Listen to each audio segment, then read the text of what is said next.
வந்து இப்போ சில பேர் பண்ற விஷயத்தினால வெளியில பத்திரிக்கையாளர்னு சொல்லிக்கிறதுக்கே வந்து சில நேரத்துல சில பேர் கலாச்சிடுறாங்க. பப்ளிக் பிளேஸ்ல நீ வந்து இவனோட ஆளு, நீ இவனோட ஆளு, ஒன்றும் இல்லை நம்ம சவுப்பு இதை வச்சிருந்தாலும் நீ அவனோட ஆளு, இவங்ககிட்ட இவ்வளோ காசு வேணாம்.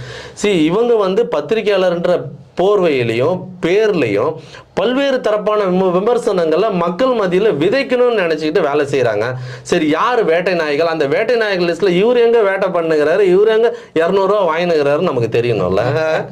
லோக்கல் ஸ்லாங்ல தான் பேச வேண்டியதாகுது. இவர் வேட்டை நாயா, அப்புறம் இவர் புனிதரா, இவருக்கு வந்து பிஜேபி பட்டம் கொடுத்தான், உன்னை யாருமே சீண்டல. 100 ரூபாய்க்கு நியூஸ் போட்ட கதையெல்லாம் இருக்குது. பல பேர் வரலாறு எல்லாம் எடுத்து போட்டோன்னா சொல்ல தேவையில்ல. ஏன் வந்து பத்திரிகையாளர்கள் வந்து பத்திரிகையாளர் வேலையை தவிர மற்ற வேலைகள் செய்கிறாங்கல்ல, அது எப்படி?